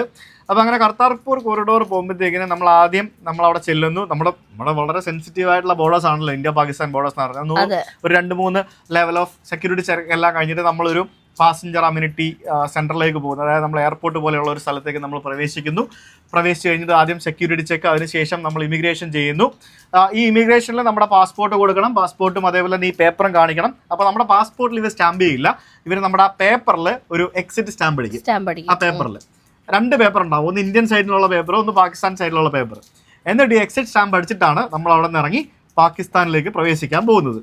ആലോചിച്ച് പാകിസ്ഥാനിലേക്ക് പ്രവേശിക്കാൻ പോവാണ്. ഞങ്ങൾ പോകുന്നത് ഒരു തണുപ്പുള്ള സമയത്തായിരുന്നു, എക്സ്ട്രീം തണുപ്പ്, കോട മൂടി കിടക്കുന്നതുകൊണ്ട് നമുക്ക് കാര്യമായിട്ടുള്ള വിസിബിലിറ്റി ഒന്നും കിട്ടത്തില്ല. പക്ഷെ എന്നാൽ ഈ കോട മൂടി കിടക്കുന്നതിന് ഇടയ്ക്കൂടെ നമ്മുടെ ത്രിവർണ്ണ പതാക ഇങ്ങനെ പൊങ്ങി ഇങ്ങനെ നിൽക്കുന്ന കാണുമ്പോൾ, അത് ഇങ്ങനെ ആടുന്ന ഉണ്ടല്ലോ, അതൊരു എന്താ പറയാ, ഒരു കിടിലൻ ജണ്ടാ ഉഞ്ച രഹേ ഹമാര, അങ്ങനെയല്ലേ പറയാം, ജണ്ടാ ഉഞ്ച രഹേ ഹമാര. ഭയങ്കര ഒരു ഫീലാണ്, നമ്മുടെ പ്രൗഡ് ഫീലാണ്. പ്രത്യേകിച്ച് ഈ ബോർഡറിലൊക്കെ പോയി കഴിയുമ്പോൾ നമുക്ക് ഭയങ്കര ദേശസ്നേഹമൊക്കെ നമുക്ക് ഫീൽ ചെയ്യും. അവിടെ സംഭവങ്ങളൊക്കെ കാണുമ്പോഴത്തേക്കും അത് നമ്മൾ അല്ലാതെ തന്നെ INB ട്രിപ്പിന്റെ സമയത്ത് നമ്മൾ ഏത് ബോർഡർ പോയാലും നമുക്കൊരു എന്താ പറയാ, ഭയങ്കര ഒരു പ്രൗഡ് ഫീലാണ് പറഞ്ഞാലും. അപ്പോൾ ഈ നമ്മുടെ ഇന്ത്യൻ സൈഡിൽ നമ്മുടെ ഫീസ് ഒന്നും കളക്ട് ചെയ്യുന്നില്ല. പക്ഷേ പാകിസ്ഥാൻ സൈഡിൽ നമ്മൾ ഒരു $20 ഫീസായിട്ട് കൊടുക്കേണ്ട ഒരു ആവശ്യമുണ്ട്. അവരുടെ ഒരു, കാരണം അവരാണല്ലോ അവിടെ അത്ര ഇൻഫ്രാസ്ട്രക്ചർ ഏറ്റവും കൂടുതൽ ഉണ്ടാക്കിയിരിക്കുന്നത്, അതിനുവേണ്ടി അവർ കളക്ട് ചെയ്യുന്നതായിരിക്കാം. അപ്പോൾ നമ്മൾ ഈ ഇമിഗ്രേഷൻ എല്ലാം കഴിഞ്ഞിട്ട്, അപ്പോൾ ഇമിഗ്രേഷനിലിരിക്കുന്ന ആൾക്കാർ നമ്മളോട് കാഷ്വലി സംസാരിക്കും ഓരോ കാര്യങ്ങളൊക്കെ. കേരളത്തിൽ നിന്ന് വരുവാണോ, അത് ശരി, ഓക്കെ, വെരി ഗുഡ്, എന്തിനാ വന്നത്? ഞാൻ പറഞ്ഞു യൂട്യൂബറാണ്. യൂട്യൂബറാ അല്ലേ, പോയി നല്ലപോലെ വീഡിയോ ഒക്കെ എടുത്തിട്ട് വാ, നല്ലപോലെ വീഡിയോ ഒക്കെ എടുത്തിട്ട് വാ എന്നൊക്കെ പറയും. അപ്പൊ നമ്മൾ ഓക്കെ ഫൈൻ, അത് ഭയങ്കര ഫ്രണ്ട്ലിയാണ്, എല്ലാവരും ഭയങ്കര ഫ്രണ്ട്ലിയാണ്. നമ്മൾ അവിടെ നിന്ന് ഇറങ്ങിയിട്ട് നമ്മളൊരു ബഗ്ഗിയുണ്ട്, ഒരു ബഗ്ഗിയിൽ കയറിയിട്ട് നമ്മൾ ഈ നോമാൻസ് ലാൻഡിന്റെ അവിടേക്ക് ഇങ്ങനെ പോവാണ്. ആ ബഗ്ഗിയിൽ കയറി നമ്മൾ നോമാൻസ് ലാൻഡിന്റെ അവിടേക്ക് പോകുന്ന വഴിക്ക് എല്ലാം തോക്കും പിടിച്ച് നിൽക്കുന്ന പട്ടാളക്കാരെ കാണാൻ സാധിക്കും. എല്ലാവരും ഭയങ്കര സ്മൈലിയാണ്, ഫ്രണ്ട്ലിയാണ്. അപ്പൊ എൻ്റെ കൂടെ കുറച്ച് സിഖ് ഫാമിലിയൊക്കെ ഉണ്ട്. അവരൊക്കെ തീർത്ഥാടനത്തിന് പോകണം, അവരൊക്കെ ഇരുന്ന് മന്ത്രം ഉരുവിടുവാണ്. നമ്മൾ ഈ ശബരിമലയൊക്കെ പോകുമ്പോഴത്തേക്കിനും പ്രാർത്ഥിക്കുന്ന പോലെ അവരൊക്കെ. ഞാനും ബൈച്ചേട്ടൻ എൻ്റെ കൂടെ വേറൊരു ഫ്രണ്ടും കൂടെ ഉണ്ടായിരുന്നു, മറ്റേ അനൂപ് എന്ന് പറഞ്ഞ ആളും കൂടായിരുന്നു. ഞങ്ങളൊക്കെ ഭയങ്കര എക്സൈറ്റഡ് ആണ്. നമ്മൾ പാകിസ്ഥാൻ നമുക്ക് പോകാൻ പറ്റുമോ എന്ന് പോലും അറിയാത്തൊരു രാജ്യത്തേക്ക് നമ്മൾ പോവാണ്. ഞാൻ ഇന്നത്തെ ഇത് കണ്ടിട്ട് ഞാൻ പണ്ടത്തെ കാര്യം കേട്ടോ പറയുന്നത്, ലൈക്ക് എന്തൊക്കെ പറഞ്ഞാലും അത് അങ്ങനെയാണ്. പക്ഷെ എന്നിരുന്നാലും നമുക്ക് പോകാൻ പറ്റാത്തൊരു സ്ഥലത്തേക്ക് പോവാണ്. അപ്പോൾ അതിൻ്റെ ഭയങ്കര എക്സൈറ്റ്മെന്റിൽ ഇരിക്കുന്നു. അവരൊക്കെ കൂളായിട്ട് പ്രാർത്ഥിച്ചവിട്ടിരിക്കുന്നു, കാരണം അവരുടെ ഡിവൈൻ പ്ലേസിൽ പോകുന്ന ഫീലാണ് അവർ. രണ്ട് ഫീലാണ്. അപ്പോൾ നമ്മൾ നോമാൻസ് ലാൻഡിന്റെ അവിടെ പോയി നമ്മൾ ഇറങ്ങുന്നു. ഒരു കാര്യം പറഞ്ഞു, ഇമിഗ്രേഷൻ കഴിഞ്ഞ് നമ്മൾ ഇറങ്ങുമ്പോൾ നമുക്ക് പോളിയോ തുള്ളി മരുന്ന് തരും. ഇവിടെ 5 വർഷം മുമ്പ് 32-ാം വയസ്സിൽ ഞാൻ പോളിയോ മരുന്ന് കഴിച്ചു. പാകിസ്ഥാനിൽ ഇപ്പോഴും പോളിയോ നിർമ്മാർജ്ജനം നടന്നിട്ടില്ല. അതുകൊണ്ട് പാകിസ്ഥാനിൽ പോകുന്ന എല്ലാ ഇന്ത്യക്കാർക്കും പോകുന്നതിന് മുമ്പ് പോളിയോ തുള്ളി മരുന്ന് തരും. I'm proud of you. അപ്പോൾ പോളിയോ തുള്ളി മരുന്ന് നമുക്ക് തന്നിട്ട് അങ്ങോട്ട് വിടുകയുള്ളൂ. അപ്പോൾ പോളിയോ മരുന്നെല്ലാം കഴിഞ്ഞിട്ടാണ് ഞങ്ങൾ ഈ ബഗ്ഗിൽ കയറി നമ്മൾ അങ്ങോട്ട് പോകുന്നത്. നമ്മൾ അവിടെ ചെന്ന് കഴിയുമ്പോഴത്തേക്കിനും പാകിസ്ഥാൻ ബോർഡറിൽ അവിടെ ആൾക്കാർ നിൽക്കുന്നു. അവിടെ നിന്ന് എല്ലാവരും ഫോട്ടോ എടുക്കുന്നു. ഭയങ്കര ഫോട്ടോ എടുപ്പ്, വീഡിയോ എടുപ്പ്, ഭയങ്കര എക്സൈറ്റ്മെന്റ്. അപ്പോൾ നമ്മുടെ ഇന്ത്യൻ സൈഡിലെ ആൾക്കാർ, പട്ടാളക്കാർ അവരെ എടുക്കരുത് എന്ന് മാത്രമേ പറയുന്നുള്ളൂ. വേറെ ഒന്നും അവർ പറയുന്നില്ല. എല്ലാവരും ഭയങ്കര ടൂറിസ്റ്റ് ഫ്രണ്ട്ലി സ്ഥലം. ഇന്ത്യയുടെ ബോർഡ് ഉണ്ട്, ഇന്ത്യയുടെ ഫ്ലാഗ് ഉണ്ട്, തൊട്ടപ്പുറത്ത് നോമാൻസ് ലാൻഡ് ഉണ്ട്, കുറച്ച് സ്ഥലമുണ്ട്. ഒരു അറിയാമല്ലോ. ആ സ്ഥലം കഴിഞ്ഞ് എൻ്റെ അപ്പുറത്ത് വീണ്ടും പാകിസ്ഥാൻ്റെ ഗേറ്റ് ഉണ്ട്. നമ്മൾ ഈ വാഗ ബോർഡറിലൊക്കെ കാണുന്ന പോലെ 2 ഗേറ്റുകളുണ്ട്. ഈ ഗേറ്റ് ഇവിടെ തുറന്ന് തന്നെ ഇട്ടിരിക്കുക. ലൈക്ക് ആർക്കും അങ്ങോട്ടും ഇങ്ങോട്ടും പോകാത്ത രീതിയിൽ ഗേറ്റ് തുറന്ന് തന്നെ ഇരിക്കുന്നു. അപ്പോൾ നമ്മൾ അവിടെ നിന്ന് ഫോട്ടോ ഒക്കെ എടുത്ത് കുറേ ഫോട്ടോസ് എടുത്തു. എന്നിട്ട് നമ്മൾ പാകിസ്ഥാനിലേക്ക് നടന്ന് നോമാൻസ് ലാൻഡിൽ പോയി നിൽക്കുന്നു. ഞങ്ങൾ കുറേ തമാശയൊക്കെ പറയുന്നു. എന്നിട്ട് പാകിസ്ഥാനിലേക്ക് കയറുന്നു. പാകിസ്ഥാനിൽ കയറി കഴിയുമ്പോൾ അവിടുത്തെ പട്ടാളക്കാരൻ തോക്കും പിടിച്ചല്ല നിൽക്കുന്നത്. ഞാൻ പോയ സമയത്ത് അങ്ങനെ ആയിരുന്നു. അവർ നമ്മൾ കയറുമ്പോൾ തന്നെ അവർ വെൽക്കം ടു പാകിസ്ഥാൻ എന്ന് പറഞ്ഞു നമ്മൾ വിഷ് ചെയ്യുന്നു. അതായത് അവരവരുടെ ഹോസ്പിറ്റാലിറ്റി കാണിക്കുകയാണ്. പല സംഭവങ്ങളും ഫാബ്രിക്കേറ്റഡ് ആയിട്ടൊക്കെ എനിക്ക് ഫീൽ ചെയ്തിരുന്നു. ഇപ്പൊ എനിക്കറിയില്ല, ചിലപ്പോൾ അത് അങ്ങനെയാണോ എന്താണെന്നറിയില്ല. പക്ഷെ പട്ടാളക്കാരൻ തന്നെയാണ്, യൂണിഫോമിലാണ്, വെൽക്കം ടു പാകിസ്ഥാൻ എന്നൊക്കെ പറയുന്നു. അപ്പോൾ അതൊക്കെ നമ്മൾ വീഡിയോ എടുക്കുകയാണ്. അതിനൊന്നും ഒബ്ജക്ഷൻ ഒന്നും പറയുന്നു. നമ്മൾ വീഡിയോ എടുത്തുകൊണ്ടാണ് പോകുന്നത് പറയുന്നു. നമുക്ക് അതൊക്കെ കേട്ടുമ്പോൾ നമുക്ക് ഭയങ്കര ഇംപ്രഷൻ ഫീൽ ചെയ്യും. അപ്പോൾ അവരുടെ മെയിൻ സംഭവം അവർ ഇന്ത്യയുടെ മുമ്പിൽ അവരുടെ രാജ്യത്തെ പൊക്കി കാണിക്കുക, അവരുടെ രാജ്യം ഇതാക്കി കാണിക്കുക എന്നുള്ളൊരു സംഭവമാണ് അവിടെ ഉള്ളതെന്നുള്ളത് നമുക്ക് വ്യക്തമായിട്ട് അവിടെ ചെന്ന് കഴിയുമ്പോൾ നമുക്കത് മനസ്സിലാവും. എന്നിട്ട് നമ്മൾ അകത്തേക്ക് പോകുന്നു. ഈ എക്സൈറ്റ്മെന്റ് ഒക്കെ ഉണ്ടെന്നുണ്ടെങ്കിലും ഒരു ചെറിയ പേടി മനസ്സിന്റെ ഉള്ളിലൊക്കെ ഉണ്ടായിരുന്നു. അതെന്തായാലും ശത്രു രാജ്യത്ത് പോകുന്നതെന്ന് നമുക്കൊരു മനസ്സിലുണ്ടാവുമല്ലോ. ഇതിലും പേടിച്ചൊരു സംഭവം ഉണ്ടായി. ഞാൻ വഴിയെ പറയാം, കേട്ട നീ ചിരിക്കും. എന്നിട്ട് നമ്മൾ അകത്തേക്ക് കയറുന്നു. അപ്പോൾ അവിടെ ആകെ 2 പട്ടാളക്കാരെ നിൽപ്പുള്ളൂ. എന്നിട്ട് നീണ്ടു കിടക്കുന്ന ഒരു വലിയൊരു റോഡാണ്. ഈ റോഡിന്റെ അപ്പുറം ഇപ്പുറം കംപ്ലീറ്റ് ഫെൻസ് ചെയ്തിരിക്കുകയാണ്. ഫെൻസ് ചെയ്തിട്ട് അപ്പുറത്ത് മൊത്തം കൃഷി സ്ഥലങ്ങളാണ്. അവിടെ മൊത്തം കൃഷി സ്ഥലങ്ങളാണ്. അപ്പൊ ഇവിടെ നിന്ന് നമ്മൾ കുറച്ച് നടന്ന് പോയിട്ട് നമ്മളൊരു ബസ്സിലേക്കാണ് കയറാൻ പോകുന്നത്. ഒരു ചൈനീസ് കമ്പനിയുടെ ബസ്സായിരുന്നു. പാകിസ്ഥാനാണല്ലോ, അവർ അന്ന് പോലെ ചൈനീസ് കമ്പനിയുടെ ബസ്സൊക്കെ. നമ്മുടെ നാട്ടിൽ ഇപ്പോഴും ചൈനീസ് ബസ് വന്നിട്ടില്ല, കാറുകളൊക്കെ വന്നിട്ടുള്ളൂ. അപ്പോൾ ചൈനീസ് കമ്പനി യൂത്തോങ് എന്ന് പറഞ്ഞൊരു ബസ്സായിരുന്നു. ബസ്സിന്റെ ഡ്രൈവറൊക്കെ ഭയങ്കര ഫ്രണ്ട്ലി ആണ്. അപ്പോൾ നമ്മൾ അവിടെ ചെന്നപ്പോഴത്തേക്കിനും നമ്മളുടെ അടുത്തേക്ക് 3-4 പേര് വന്ന് നമ്മളോട് ഇങ്ങോട്ട് വന്ന് സംസാരിക്കുന്നു. ചിലപ്പോൾ അവരുടെ ഇന്റലിജൻസിന്റെ ആൾക്കാരോ എന്തൊക്കെ ആയിരിക്കും. അപ്പോൾ ഞാൻ വീഡിയോ എടുക്കുന്നുണ്ട്. അപ്പോൾ ഒന്നും അവർക്ക് പ്രശ്നമൊന്നുമല്ല. വളരെ ഫ്രണ്ട്ലി ആയിട്ട് അവർ സംസാരിക്കുന്നു. അറിയില്ല, നമ്മൾ സംസാരിക്കുന്നു. നിങ്ങൾ എവിടെ നിന്നാണ്? കേരളത്തിൽ നിന്നാണ്. കേരളത്തിൽ നിന്നാണല്ലേ. ഈ പാകിസ്ഥാനി വെച്ച് ഞങ്ങൾ കണ്ട, പ്രത്യേകിച്ച് ഗുരുദ്വാരയിൽ വെച്ച് കണ്ട ഓരോ പാകിസ്ഥാനി ഞങ്ങളോട് വന്ന് സംസാരിക്കുമ്പോൾ ഇവനൊക്കെ എന്തെങ്കിലുമൊക്കെ മലയാളം വാക്കും പറയുന്നുണ്ട്. അതാണ് നമ്മുടെ പാകിസ്ഥാൻ മലയാളം റിലേഷൻ. കാരണം എല്ലാരും ഗൾഫില് റൂംമേറ്റ്സ് അല്ലേ, പല ആൾക്കാരും അങ്ങോട്ടും ഇങ്ങോട്ടും സുഖമാണോ ചേട്ടാ, പോടാ ഇതൊക്കെ തെറിയൊക്കെ പറയുന്നുണ്ട്. ഇവര് പറഞ്ഞു കൊടുക്കുന്നുണ്ടല്ലോ ഈ തെറിയൊക്കെ, അങ്ങനത്തെ സംഭവങ്ങളൊക്കെ. അപ്പോൾ ഇങ്ങനെ ഇവര് വന്ന് നമ്മളോടൊക്കെ വെറുതെ കാഷ്വൽ, എല്ലാവരും വളരെ കാഷ്വലായിട്ട് സംസാരിക്കുന്നു. ബസ് ഡ്രൈവറൊക്കെ ഭയങ്കര സ്നേഹം. കാരണം ആ ബസ് ഡ്രൈവറെ ഞാൻ പല വീഡിയോസിലും കണ്ടിട്ടുണ്ട്, പല ആൾക്കാരുടെ വീഡിയോസിൽ കണ്ടിട്ടുണ്ട്. ഇവരൊക്കെ പഞ്ചാബീസ്, സിഖുകാര് തന്നെയാണ്. ഈ പാകിസ്ഥാനില് മുസ്ലിംസ് മാത്രമല്ലല്ലോ ഉള്ളത്, അവിടെ വളരെ മൈനോറിറ്റി വിഭാഗത്തിലുള്ള ഹിന്ദുക്കള്, പഞ്ചാബികള്, ക്രിസ്ത്യാനികൾ വരെ ഉണ്ട്. ഞാൻ കഴിഞ്ഞ ദിവസം അൽബേനിയ പോയപ്പോ അവിടെ അച്ഛൻ പറയും അവിടെ പാകിസ്ഥാനി എന്നുള്ളൊരു സിസ്റ്റർ ഉണ്ടെന്ന്. പാകിസ്ഥാനി എന്നുള്ള സിസ്റ്ററോ? എനിക്ക് പാകിസ്ഥാനും ക്രിസ്ത്യാനിസ് ഉണ്ടെന്ന് എനിക്ക് അറിയത്തില്ലായിരുന്നു. ശരിക്കും സർപ്രൈസ്ഡ്. അങ്ങനെ അത്രയും പല ജാതിപ്പെട്ട ആൾക്കാരും അവിടെ താമസിക്കുന്നുണ്ട്. നമ്മൾ സിക്കാരെല്ലാം നമുക്ക് മനസ്സിലായില്ലേ. അപ്പം ഹിന്ദുക്കളാണെന്ന് മനസ്സിലായി. അപ്പൊ പാകിസ്ഥാനിലെ ഹിന്ദുക്കളെ പറ്റി സംസാരിക്കുന്നു, സിക്കാരെ പറ്റി. അങ്ങനെ വളരെ കാഷ്വലായിട്ട് കുറെ അവരോടൊക്കെ സംസാരിച്ച് ഒരു ബസ്സിൽ കയറി നമ്മൾ ഏതാനും കിലോമീറ്ററുകൾ ദൂരം സഞ്ചരിച്ച് നമ്മളൊരു നമ്മുടെ നേരത്തെ നമ്മൾ ഇന്ത്യൻ ചെക്ക് പോസ്റ്റ് പോലത്തെ, ചെക്ക് പോസ്റ്റ് അല്ല, വലിയ എയർപോർട്ട് പോലെ സെറ്റപ്പ്, അതിലും വലിയൊരു സെറ്റപ്പാണ് അവിടെ പോയി ഇറങ്ങുന്നത്. അവിടെ ഇറങ്ങിയിട്ട് നമ്മൾ നോക്കുമ്പം അവിടെ കുറെ മണി എക്സ്ചേഞ്ച് കൗണ്ടറുകളുണ്ട്. കാരണം നമുക്ക് ഈ ഡോളേഴ്സ് നമ്മൾ കൊണ്ടുപോകണം. ഈ ഡോളർ കൊണ്ടുപോയിട്ട് അത് പാകിസ്ഥാനി രൂപയിലേക്ക് കൺവേർട്ട് ചെയ്താൽ മാത്രമേ നമുക്ക് അവിടെ എന്തെങ്കിലും വാങ്ങിക്കാൻ പറ്റുള്ളൂ. അത് മാത്രമല്ല ഫീസ് $20 ഡോളറായിട്ട് തന്നെ അടയ്ക്കണം. അപ്പോൾ നമ്മൾ ആദ്യം പോയി ഫീസ് അടയ്ക്കുന്നു. ഫീസ് അടച്ചതിന് ശേഷം നമ്മൾ അകത്തേക്ക് ഇമിഗ്രേഷൻ കൗണ്ടറിലേക്ക് കയറുന്നു. ഇമിഗ്രേഷൻ കൗണ്ടറിൽ കയറി കഴിയുമ്പോഴത്തേക്കും അവരുടെ ഭാഗത്തുനിന്ന് പ്രത്യേകിച്ച് ഒരു ചോദ്യം ചോദിച്ചില്ല. അവർ ഇമിഗ്രേഷൻ നമ്മുടെ പാസ്പോർട്ട് നോക്കുന്നു. ഇമിഗ്രേഷൻ അവരുടെ പാകിസ്ഥാൻ്റെ സീൽ ചെയ്ത് തരുന്നു, പേപ്പർ നമുക്ക് തരുന്നു. നമ്മൾ അതുകൊണ്ട് പുറത്തിറങ്ങുന്നു. നമ്മൾ ഈ പാകിസ്ഥാനിലേക്ക് പോകുന്ന സമയത്ത് ബസ്സിൽ നമ്മൾ യാത്ര ചെയ്യുമ്പോഴേ ഹിന്ദി പാട്ടാണ് നമ്മൾ കേൾക്കുന്നത് ബാക്ക്ഗ്രൗണ്ടിൽ. നമ്മുടെ ഷാരൂഖ് ഖാന്റെയും അതേപോലെയുള്ള നമ്മുടെ ബോളിവുഡ് സിംഗേഴ്സ്, ബോളിവുഡ് സിനിമകളിലെ പാട്ടുകളാണ് കേട്ടുകൊണ്ട് നമ്മൾ പോകുന്നത്. പോകുമ്പം രവി നദി എന്നും പറഞ്ഞൊരു വലിയ നദിയുണ്ട്, നമ്മൾ കണ്ടിട്ടുണ്ട് അല്ലേ. നമ്മൾ പോകുമ്പോഴൊക്കെ നമ്മൾ കണ്ടിട്ടുണ്ട്. ഈ രവി നദിയുടെ അപ്പുറത്താണ് പാകിസ്ഥാൻ ഇരിക്കുന്നത്. ഈ രവി നദി സത്യം പറഞ്ഞാൽ പ്രളയമൊക്കെ ഉണ്ടാകുന്നൊരു വലിയൊരു നദിയാണ്. നമുക്ക് ഈ ഇന്ത്യ പാകിസ്ഥാൻ വിഭജനം നടക്കുന്ന സമയത്ത്, അതായത് ഈ മൗണ്ട് ബാറ്റൻ പ്രഭുവിന്റെ സമയത്താണ് ശരിക്കും ഈ ഇന്ത്യ പാകിസ്ഥാൻ വിഭജനം നടക്കുന്നത്. അപ്പൊ ഈ മൗണ്ട് ബാറ്റൻ വിഭജിക്കാനായിട്ട് പറഞ്ഞപ്പോഴത്തേക്കിനും അദ്ദേഹം ഇവിടെ ഉള്ള ആളാണല്ലോ. അപ്പൊ അത് പ്രോബ്ലംസും കൺഫ്യൂഷൻസും ഒക്കെ ഉണ്ടാവണ്ട എന്ന് വിചാരിച്ചുകൊണ്ട് ഇന്ത്യയിലും പാകിസ്ഥാനും ഒന്നും വരാത്ത റാറ്റ്ക്ലിഫ് എന്ന് പറഞ്ഞൊരു വ്യക്തിയെ കൊണ്ട് പേപ്പറിൽ ഒരു ഇമാജിനറി ലൈൻ വരച്ചിട്ടാണ് ഈ 2 രാജ്യങ്ങൾ തമ്മിൽ ഡിവൈഡ് ചെയ്തത്. സത്യം പറഞ്ഞാൽ അന്ന് അവന്മാരുണ്ടാക്കി തുടങ്ങിയ പ്രശ്നമാണ് നമ്മൾ ഇന്നും അനുഭവിക്കുന്നത്. അപ്പൊ ഈ റാറ്റ്ക്ലിഫ് ലൈൻ എന്നാണ് ഇതിന് പറയുന്നത്. അപ്പൊ ഈ റാറ്റ്ക്ലിഫ് ലൈൻ വരച്ചപ്പോൾ ഇവൻ ഈ റവി നദിയുടെ മേളിൽ കൂടെ അങ്ങ് വരച്ചു വിട്ടു. മാപ്പ് നോക്കിയല്ലേ വരയ്ക്കുന്നത്, അവൻ നോക്കിയപ്പോൾ നദിയല്ലേ, അപ്പൊ എളുപ്പത്തിൽ ലൈൻ വരച്ച് വിഭജിക്കാന്ന് വിചാരിച്ചു. അപ്പൊ അങ്ങനെ വരച്ചപ്പോൾ ഈ രവി നദിയുടെ അവിടെ നിന്ന് ഒരു 5 കിലോമീറ്റർ മാറി ഇന്ന് ഈ ഗുരുദ്വാര അങ്ങോട്ട് പോയി. അങ്ങനെ പല ഗ്രാമങ്ങളും അങ്ങോട്ടും ഇങ്ങോട്ടും പോയിട്ടുണ്ട്. അപ്പൊ അങ്ങനെയാണ് ഈ ഒരു ഗുരുദ്വാര ശരിക്കും അവിടെ ആയത്. അപ്പൊ നമ്മൾ ഈ ഇമിഗ്രേഷൻ കൗണ്ടറിൽ നമ്മൾ ഇറങ്ങുമ്പോൾ നമുക്കൊരു ID കാർഡൊക്കെ തരും. ID കാർഡൊക്കെ തന്നിട്ടാണ് നമ്മൾ അങ്ങോട്ടേക്ക് ഇറങ്ങി പോകുന്നത്. അപ്പോൾ അതിനുശേഷം നമ്മൾ ഗുരുദ്വാരയിലേക്ക് കയറുന്നതിന് മുമ്പായിട്ട് നമുക്കൊരു ബ്രീഫിംഗ് ഉണ്ട്. അവരുടെ പഞ്ചാബി ഭാഷയിലാണെന്ന് തോന്നുന്നു. അവരവിടെ നിന്ന് ബ്രീഫിംഗ് ഒക്കെ ചെയ്തു. പിന്നെ ഞങ്ങൾക്ക് ഇംഗ്ലീഷിലൊക്കെ അത്യാവശ്യം കാര്യങ്ങളൊക്കെ പറഞ്ഞു തന്നു, എന്തൊക്കെ ചെയ്യാൻ പാടില്ല, എന്തൊക്കെ ചെയ്യണം, അങ്ങനെയുള്ള കാര്യങ്ങളൊക്കെ. വളരെ ഹംബിൾ പൊളൈറ്റ് ആയിട്ടുള്ള ആളുകളാണ്. എല്ലാവരും വളരെ ഫ്രണ്ട്ലി ആയിട്ട് നമ്മളോട് സംസാരിക്കുന്നുണ്ട്. വീഡിയോ എടുക്കുന്നതിനൊന്നും ആരും ഒരു റെസ്ട്രിക്ഷൻസ് എവിടെയും പറയുന്നൊന്നുമില്ല. അപ്പൊ എല്ലാം കഴിഞ്ഞ് നമ്മൾ അകത്തേക്ക് പോവാണ്. അതികഠിനമായിട്ടുള്ള തണുപ്പാണെന്ന് ഓർക്കണം. അകത്ത് കയറിയിട്ട് ചെരുപ്പിടാതെ നടക്കണം എന്ന് പറഞ്ഞപ്പോൾ കുറെ നേരത്തേക്ക് ഇതുണ്ടായിരുന്നില്ലേ, ഫോഗ് ആയിരുന്നു ഫുള്ള്. മൊത്തം ഫോഗ് ആയിരുന്നു. നിങ്ങൾക്ക് വേണമെങ്കിൽ പോട്ടോ, ഇനി ഉടനെ തുറക്കും, വേണമെങ്കിൽ പോകേണ്ടവർക്കൊക്കെ പോവാം. അപ്പോ കൂടുതൽ റെസ്ട്രിക്ഷൻസ് ഉണ്ടാവും. പക്ഷെ എന്തായാലും you will be getting permit for going there. അപ്പോ ഷൂവും സോക്സും ഇടാതെ നമുക്ക് ആ തണുപ്പത്ത് മാർബിളിന്റെ മേളിൽ കൂടെ നടക്കണം. ഭയങ്കര തണുപ്പായിരുന്നു. അപ്പൊ നമ്മൾ അകത്തേക്ക് കയറുമ്പോൾ നമുക്ക് ഈ പഞ്ചാബി ഇവിടെ മറ്റേ ഗുരുദ്വാര കയറുമ്പോൾ നമുക്ക് തലക്കെട്ട് കെട്ടണമല്ലോ. അപ്പോ കളറിലെ ഒരു സാധനമൊക്കെ എടുത്ത് ഞങ്ങൾ തലയിലൊക്കെ കെട്ടിക്കഴിഞ്ഞ് നമ്മൾ അകത്തേക്ക് പോകുമ്പോഴത്തേക്കും നമ്മൾ ആദ്യം കാണുന്നത് ഒരു മനോഹരമായിട്ടുള്ള ഒരു ബാത്തിങ് പ്ലേസ് ആണ്. അതായത് സ്വിമ്മിംഗ് പൂള് പോലെ.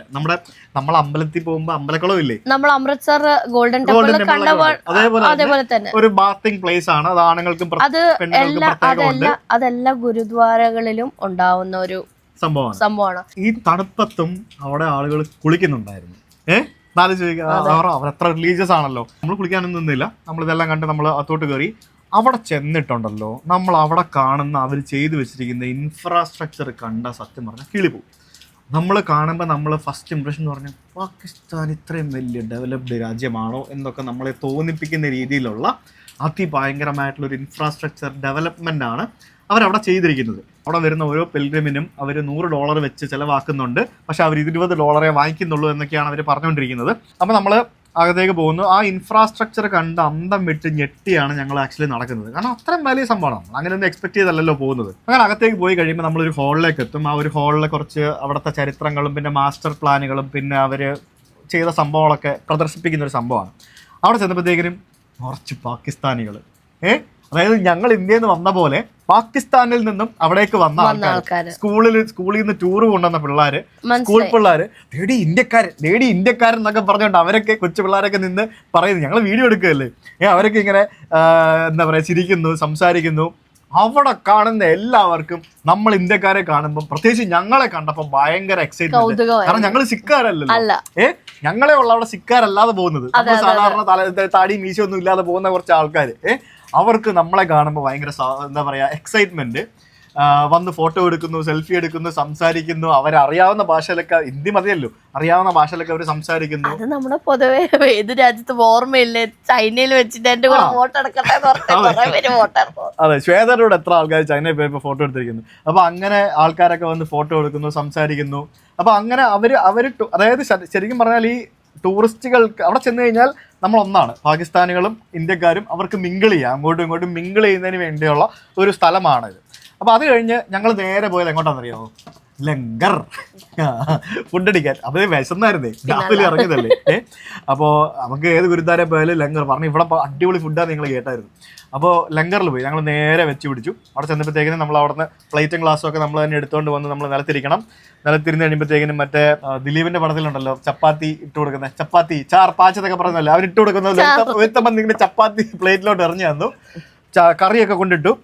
അത് കഴിക്കാനായിട്ട് കൈ ഇട്ടെടുത്ത് വായിലോട്ട് വെക്കുന്നതിന് എൻ്റെ മനസ്സിൽ തോന്നിയൊരു കാര്യമുണ്ട്. ദൈവം ഇതിനകത്തിന് വല്ല വിഷം ഉണ്ടായിരിക്കുമോ? കാര്യമായിട്ട് എൻ്റെ മനസ്സിൽ പോയൊരു കാര്യമാണ്. വീഡിയോ പറഞ്ഞൊന്നുമില്ല. അങ്ങനൊന്നും ചെയ്യില്ല. ഭഗവാന്റെ സന്നിധിയിൽ ഇരുന്ന് നമ്മൾ കഴിക്കുമ്പോ അങ്ങനെ വിചാരിക്കാൻ പാടില്ല, മനസ്സിൽ പോലും വരാൻ പാടില്ല. അത് എത്രത്തോളം ശത്രുരാജ്യത്തായിരുന്നെങ്കിലും, ബിക്കോസ് അത് നമ്മുടെ ശത്രുരാജ്യമായിരിക്കും. പക്ഷെ അന്ന് പോയിരിക്കുന്നത് ഒരു ഗുരുദ്വാരയിലാണ്. അതെ അതെ അതെ. അപ്പൊ അങ്ങനെ മനസ്സിൽ വരണ്ട. യെസ്, എന്തായാലും ഭക്ഷണം കഴിച്ചു. നല്ല സ്വാദിഷ്ടമായ ഭക്ഷണമായിരുന്നു. ഭക്ഷണം കഴിച്ചതിന് ശേഷം അവിടെ നിന്ന് പ്ലേറ്റ് ഒക്കെ തിരിച്ച് അവിടെ കൊണ്ട് വെച്ച് നമ്മൾ പുറത്തേക്ക് ഇറങ്ങിയപ്പോൾ വലിയൊരു ഫ്ലെക്സ് കർത്താർപൂർ കോറിഡോറിന്റെ യൂട്യൂബ് ചാനലുണ്ട്, എല്ലാവരും സബ്സ്ക്രൈബ് ചെയ്യുക, ലൈക്ക് ചെയ്യുക എന്നൊക്കെ പറഞ്ഞുകൊണ്ട് എഴുതി വെച്ചിരിക്കുന്ന വലിയൊരു ഫ്ലെക്സ്. അവരുടെ യൂട്യൂബ് ചാനലുണ്ട്, സബ്സ്ക്രൈബ് ചെയ്യാന്നൊക്കെ പറഞ്ഞു. അത് കഴിഞ്ഞ് നമ്മൾ മുന്നോട്ട് പോകുമ്പോഴത്തേക്കിനും നമ്മൾ വലിയൊരു കിണറുണ്ട്. ആ കിണറിന്റെ സൈഡിലായിട്ട് ഒരു ചില്ലും കൂട്ടിനകത്ത് ഒരു ബോംബ് അവിടെ വെച്ചിട്ടുണ്ട്. അതാണ് നമ്മൾ പോകുന്ന ഇന്ത്യക്കാർക്ക് നമ്മൾക്ക് ഇഷ്ടപ്പെടാത്ത ഒരു സംഭവം എന്ന് പറയുന്നത്. അവരവിടെ പറയുന്നൊരു സംഭവം എന്ന് പറയുന്നത് 1977 നടന്ന യുദ്ധത്തിന്റെ സമയത്ത് ഇന്ത്യൻ എയർഫോഴ്സ് ഈ ബോംബ് ആ ഗുരുദ്വാര തകർക്കുന്നതിന് വേണ്ടി അവിടെ ഇടുകയും അത് പൊട്ടാതെ വരികയും ചെയ്തത് ഞങ്ങൾ ഇവിടെ എടുത്ത് സൂക്ഷിച്ചു വെച്ചിരിക്കുകയാണെന്നാണ് പറഞ്ഞിരിക്കുന്നത്. ഇതേ സാധനം നമ്മളെ താനോട്ട് മാത അമ്പലത്തിൽ പോകുമ്പോൾ നമുക്ക് കാണാൻ പറ്റും. നമ്മളെ കണ്ടതല്ലേ 1000 മീറ്റർ പോയപ്പോൾ. അതായത് 1977 യുദ്ധത്തിൽ തന്നെ പാകിസ്ഥാൻ താനോട്ട് മാതാ ക്ഷേത്രം തകർക്കാൻ വേണ്ടി ഇവിടെ ഇട്ട ബോംബ് ഇത് പൊട്ടാത്തത് നമ്മൾ ഇവിടെ എടുത്ത് മാറ്റി വെച്ചിരിക്കുന്നു. എന്തായാലും അത് നമ്മൾ ഇന്ത്യക്കാർക്ക് അങ്ങോട്ട് സൂചിക്കൂല. അത് അവിടെ നിന്ന് ആർക്കും സൂചിക്കില്ല. കാരണം നമ്മുടെ ബോംബ് അവിടെ വീണ് പൊട്ടിയിട്ടില്ല എന്ന് പറയുന്ന ഒരിക്കലും വിശ്വസിക്കാൻ പറ്റാത്ത കാര്യമാണ്. പിന്നെ ഇന്ത്യൻ എയർഫോഴ്സോ ഇന്ത്യൻ പട്ടാളമോ ഒരിക്കലും ആ ഗുരുദ്വാര തകർക്കാനായിട്ട് ശ്രമിക്കത്തുമില്ല. കാരണം വി നെവർ ഡു ദാറ്റ് അല്ലേ. അങ്ങനെ ഒരു സംഭവം ചെയ്യത്തുമില്ല. അത് ശരിക്കും പറഞ്ഞാൽ അവിടെ വരുന്ന ഇന്ത്യക്കാരായിട്ടുള്ള ആളുകളെ ട്രിക്ക് ചെയ്യിപ്പിക്കാനും അവർക്കിട്ട് കൊട്ടാനും വേണ്ടി വെച്ചിരിക്കുന്ന ഒരു സംഭവമാണ്.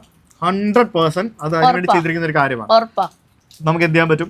ഞാനതൊക്കെ വീഡിയോ എടുത്തിട്ടുണ്ട്, വീഡിയോയിൽ കാണിച്ചിട്ടുണ്ട്, നിങ്ങൾ കാണിച്ചു. അതിനുശേഷം നമ്മൾ അവിടെ ഗുരുദ്വാര പോകുന്നു. ഗുരുദ്വാര അവിടെ അവരുടെ ഭജൻസും കാര്യങ്ങളൊക്കെ നടക്കുന്നു. അകത്ത് വീഡിയോ എടുക്കാൻ പാടില്ല എന്ന് എഴുതി വെച്ചിട്ടുണ്ടായിരുന്നു, പക്ഷേ എല്ലാവരും വീഡിയോ എടുക്കുന്നുണ്ടായിരുന്നു.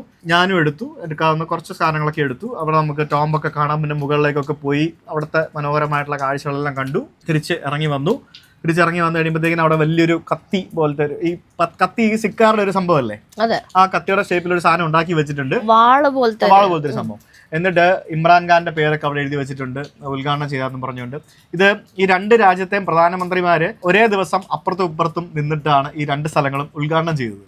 അങ്ങനെയാണ് ഇതിന്റെ സംഭവങ്ങളൊക്കെ നടക്കുന്നത്. ഇവിടെ ഇതിനിടയ്ക്ക് വന്ന ആൾക്കാരൊക്കെ വന്ന് മലയാളം പാട്ടും മലയാളം ഭാഷയൊക്കെ പാടി സംസാരിച്ച് നമ്മളോട് കുറെ ആൾക്കാർ ഒന്ന് സംസാരിക്കും.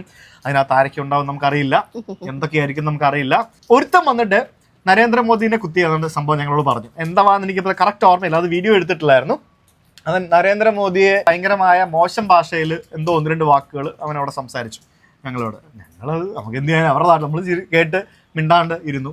നമ്മൾ തിരിച്ചു വന്നു. എന്നാൽ നമുക്ക് അവനോട് അവിടെ നിന്നിട്ട് എന്തെങ്കിലും പറയാൻ പറ്റുമോ? അവൻ എന്ത് ചെയ്യും? അവൻ്റെ എന്താ ഉള്ളതെന്നുള്ള നമുക്കറിയില്ല. സോ അങ്ങനെ എല്ലാം കഴിഞ്ഞു. അവസാനം തിരിച്ച് നമ്മൾ ഇതേ വഴിയിലൂടെ രവി നദി കുറുകെ കടന്ന് ഇതേ ബസ്സിൽ നമ്മൾ തിരിച്ച് നമ്മുടെ പാകിസ്ഥാൻ്റെ ഇമിഗ്രേഷൻ കൗണ്ടറിൻ്റെ അവിടെ എത്തി. ശരിക്കും നമ്മളിപ്പോൾ അവിടെ പോകുമ്പോൾ നമ്മൾ അവിടെ കണ്ട ഒരു ഗുരുദ്വാര എന്ന് പറയുന്നത് അത് ഗുരുനാനാക്കിൻ്റെ സമയത്തുണ്ടായിരുന്ന ആ ഒരു ഒറിജിനൽ ഗുരുദ്വാര അല്ല.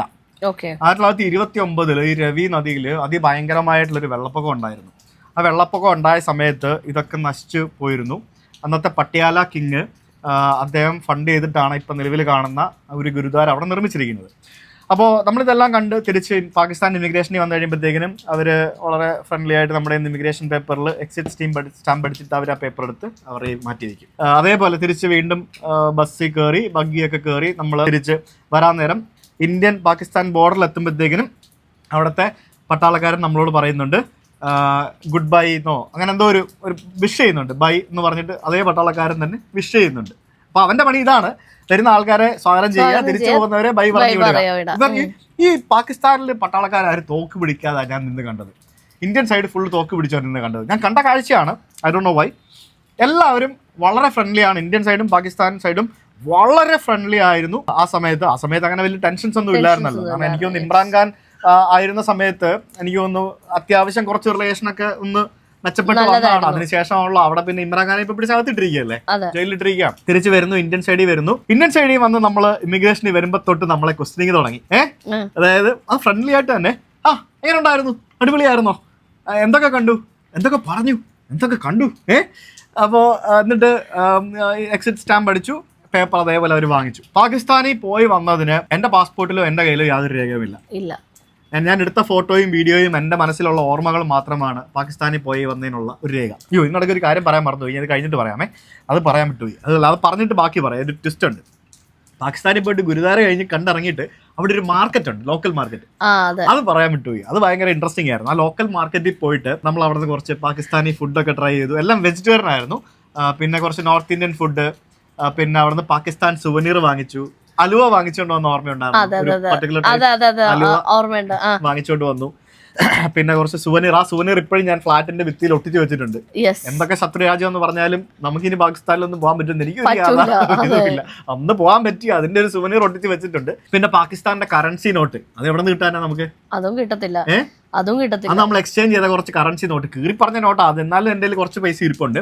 അങ്ങനെ ആ ഒരു സ്ട്രീറ്റിൽ നിന്ന് കുറച്ച് ഫുഡും കാര്യങ്ങളൊക്കെ കഴിച്ച് അവിടെ തദ്ദേശീയരായിട്ടുള്ള പാകിസ്ഥാൻ ആ ഭാഗത്തുള്ള ആളുകളുടെ ഒരു ഫ്ലീ മാർക്കറ്റ് പോലത്തെ ഒരു ചെറിയൊരു സെറ്റപ്പ് ആയിരുന്നു അത്. അവിടെ കുറച്ച് ATM കാര്യങ്ങളൊക്കെ ഉണ്ടായിരുന്നു.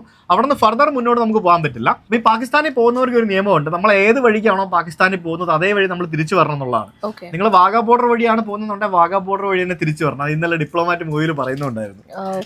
ആ സിനിമ കണ്ടിട്ടില്ലേ, കാണണേ. നടന്ന സംഭവമാണെന്നാണ് പറയുന്നത്. നമ്മുടെ ജോൺ എബ്രഹാം അഭിനയിച്ച പടമാണ്, നെറ്റ്ഫ്ലിക്സിലുണ്ട്. അപ്പോൾ നമ്മൾ തിരിച്ചിറങ്ങി വന്നു കഴിയുമ്പോഴത്തേക്കിനും ഭയങ്കര തോളത്തൊക്കെ തട്ടി ഭയങ്കര ഫ്രണ്ട്ലി ആയിട്ട് 3-4 ആൾക്കാർ, ഒരാൾ എൻ്റെ കൂടെ, ഒരാൾ ബൈഷന്റെ കൂടെ, ഒരാൾ മറ്റേ പുള്ളിയുടെ കൂടെ സമീപിച്ച് എന്തൊക്കെയുണ്ട് വിശേഷം, സുഖമാണോ, എന്തൊക്കെയായിരുന്നു, വീഡിയോ ഒക്കെ എടുത്ത് വ്ളോഗറാണല്ലേ, യൂട്യൂബറാണല്ലേ, എന്താ യൂട്യൂബ് ചാനൽ കാണിച്ചേ, ശരി വീഡിയോ എടുത്തിട്ടുണ്ട് അവിടെ പോയിട്ട്, ഓക്കെ ഞങ്ങൾ എന്തായാലും നോക്കാം കേട്ടോ, അവിടെ പോയിട്ട് എടുത്ത വീഡിയോസ് ഒക്കെ നോക്കാം കേട്ടോ, എന്തൊക്കെ കണ്ടു, ഞങ്ങൾ പറഞ്ഞു കാര്യങ്ങളൊക്കെ കണ്ടു, അവിടെ എന്തെങ്കിലും നമ്മളെ പറ്റി മോശമായിട്ട് വല്ല ഉണ്ടായിരുന്നോ?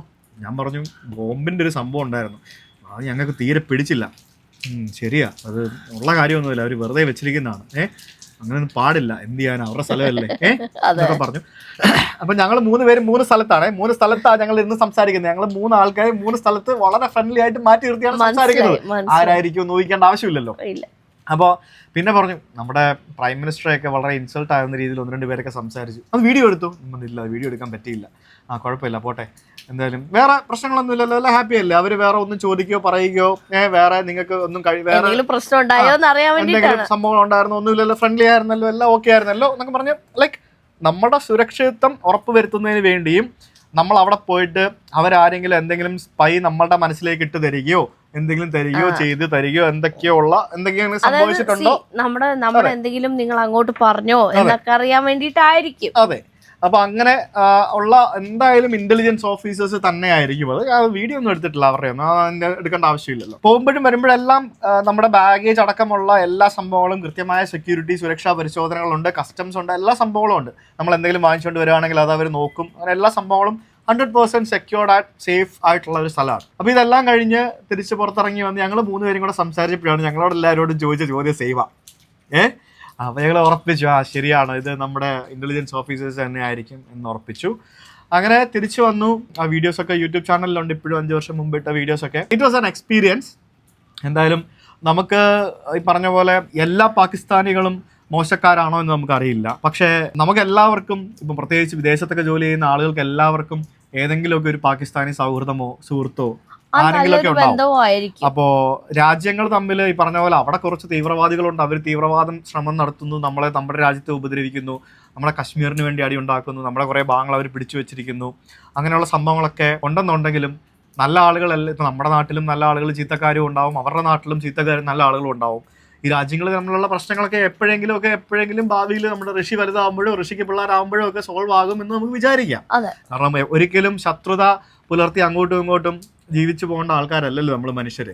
അവരത് പ്രത്യേകിച്ച് വിചാരിക്കണം. അവരത് വിചാരിക്കത്തോണ്ടാണ് ഏറ്റവും വലിയ പ്രശ്നങ്ങൾ ഉണ്ടാകുന്നത്. ആ ഡിപ്ലോമാറ്റ് സിനിമയൊക്കെ കാണണം, പിടിച്ച് പൊട്ടിക്കാൻ തോന്നും. അതുപോലെ വൃത്തിയോടൊക്കെയാണ് കാണിച്ചു വെച്ചേക്കുന്നത്, ഇപ്പോഴും കാണിക്കുന്നെന്താ. എന്തായാലും തീവ്രവാദത്തെ ഒരിക്കലും നമുക്ക് അംഗീകരിക്കാൻ പറ്റില്ല. ടെററിസം ഒരിക്കലും പ്രൊമോട്ട് ചെയ്യാൻ പറ്റാത്തൊരു കാര്യമാണ്. സോ പാകിസ്ഥാൻ എന്നാ ടെററിസം നിർത്തുന്നോ അന്ന് മാത്രമേ ഇന്ത്യയുമായിട്ടൊരു സൗഹൃദം ഇന്ത്യ ചിന്തിക്കുക പോലും ഉള്ളൂ. തീർച്ചയായും അത് മാത്രമേ എനിക്ക് പറയാനുള്ളൂ. അപ്പോൾ that's it about our Pakistan story. നിങ്ങൾക്ക് ഇഷ്ടപ്പെട്ടു എന്ന് വിചാരിക്കുന്നു. നമ്മളെ കൊണ്ടാവുന്ന രീതിയിൽ രസകരമാക്കി പറയാൻ ശ്രമിച്ചിട്ടുണ്ട്. ഇതിന്റെ താഴെ ഒന്ന് തെറി വിളിച്ച് കൊല്ലരുത് പ്ലീസ്, എക്സ്പീരിയൻസ് പറഞ്ഞെന്നുള്ളതേ ഉള്ളൂ. ഓക്കെ, അപ്പോൾ എന്തായാലും thank you so much for joining me with another podcast. Thank you. We will sit and talk. നിങ്ങൾക്ക് ഇഷ്ടപ്പെടുന്നുണ്ടെ പറഞ്ഞു, ഞങ്ങൾ ഇതുപോലെ ഇടയ്ക്കിടയ്ക്ക് എന്തെങ്കിലുമൊക്കെ ഇരുന്ന് കത്തി വെച്ച് നമുക്ക് റെഡിയാക്കാം. കുറച്ച് നേരം അഭിനയം പിടിച്ചെടുക്കാൻ തോന്നുന്നു. അബിയുടെ യാത്രാ വിശേഷങ്ങൾ. See you guys. Bye. Bye.